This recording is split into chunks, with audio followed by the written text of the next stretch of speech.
Hello everyone, আসসালামু আলাইকুম। Selina's daily ব্লগে আপনাদের সবাইকে স্বাগতম। আজকে আমি ফ্রিজ থেকে কোরবানির মাংস বের করে নিয়েছি। এটা হচ্ছে খাসির মাংস। এখন এই মাংসটা আমি রান্না করব।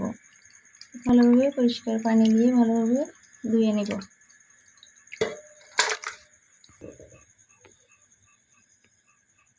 তো মাংসগুলো ভালোভাবে পরিষ্কার করে ধুয়ে নিয়েছি।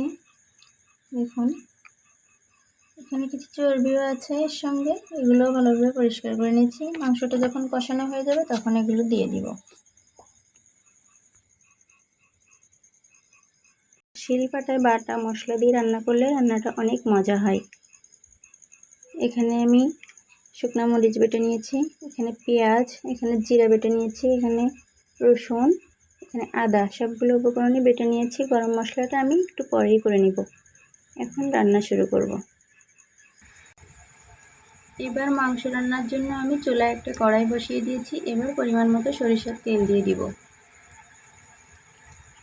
এবার শিলপাটায় বেটে রাখা মশলাগুলো একে একে দিয়ে দিব। তেলটা গরম হয়ে গেছে। এখন আমি প্রথমে মরিচ বাটা দিচ্ছি, এবার পেঁয়াজ বাটা, রসুন বাটা, আদা বাটা, জিরা বাটা, সবগুলো উপকরণ ভালোভাবে নাড়াচাড়া করে নিই।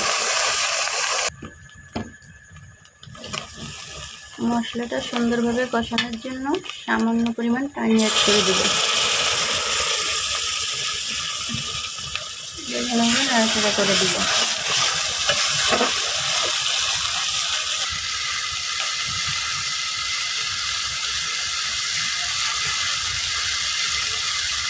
এবার পরিমাণ মতো লবণ, হলুদ দিয়ে দিব। ভালোভাবে নাড়াচাড়া করে দিব।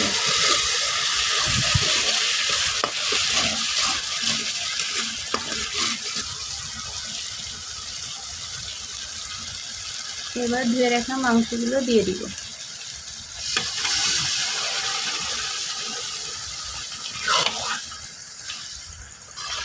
এবার মাংসগুলোকে আমি খুব সুন্দরভাবে কষিয়ে নেব। এখানে আমি ঢাকনা দিয়ে দিব। ঢাকনা দিয়ে দিলে যে পানিটা বের হবে তাতে মাংসটা অর্ধেক সিদ্ধ হয়ে যাবে। তো গাইস, একসাথে শিলপাটায় বাটা মশলা আর মাটির চুলার রান্না কেমন হবে আপনারা বুঝতেই পারছেন। তো আপনারা সাথেই থাকুন।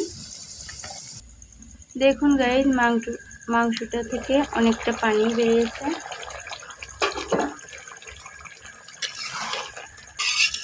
আমি একটু নাড়াচাড়া করে দিচ্ছি, তা না হলে মাংসটা তলে লেগে যেতে পারে।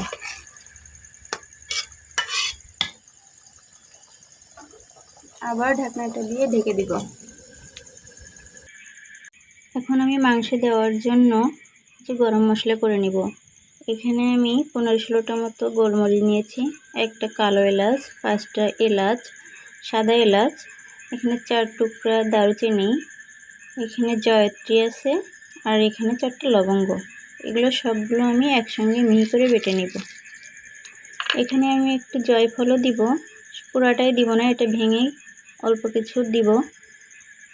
যে দেখুন, এখন মশলাটা করে নেব। এখন আমি চর্বিগুলো দিয়ে দিব।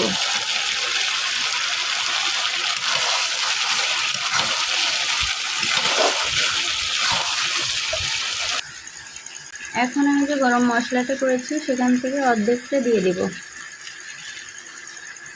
আর অর্ধেকটা রেখে দিব। এটা মাংস নামানোর কিছুক্ষণ আগে দিয়ে দিব। মশলাটা দিয়ে দিচ্ছি, দিয়ে ভালোভাবে মিশিয়ে দিব।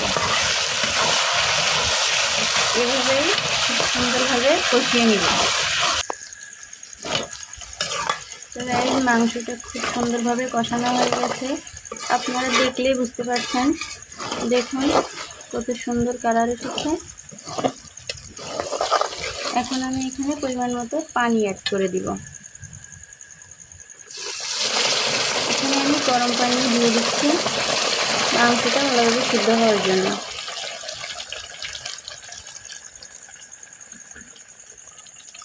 মাংসটা প্রায় গলে গিয়েছে, এর জন্য আমি পানির পরিমাণটা একটু কমিয়ে দিলাম।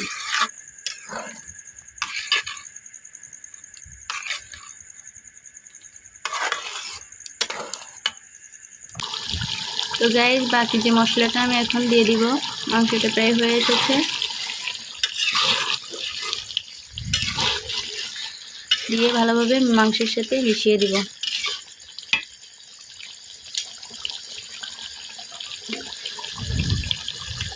এবার ঢাকনা দিয়ে ঢেকে 2-3 মিনিট মতো রান্না করে নিব।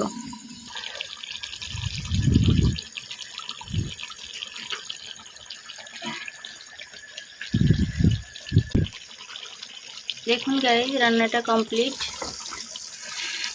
এবার আমি মাংসটা নামিয়ে নিব।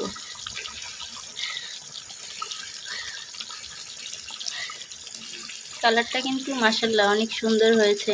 তো গাইস ভিডিওটি যদি আপনাদের ভালো লেগে থাকে অবশ্যই লাইক, কমেন্ট ও শেয়ার করে পাশে থাকবেন। আল্লাহ হাফেজ।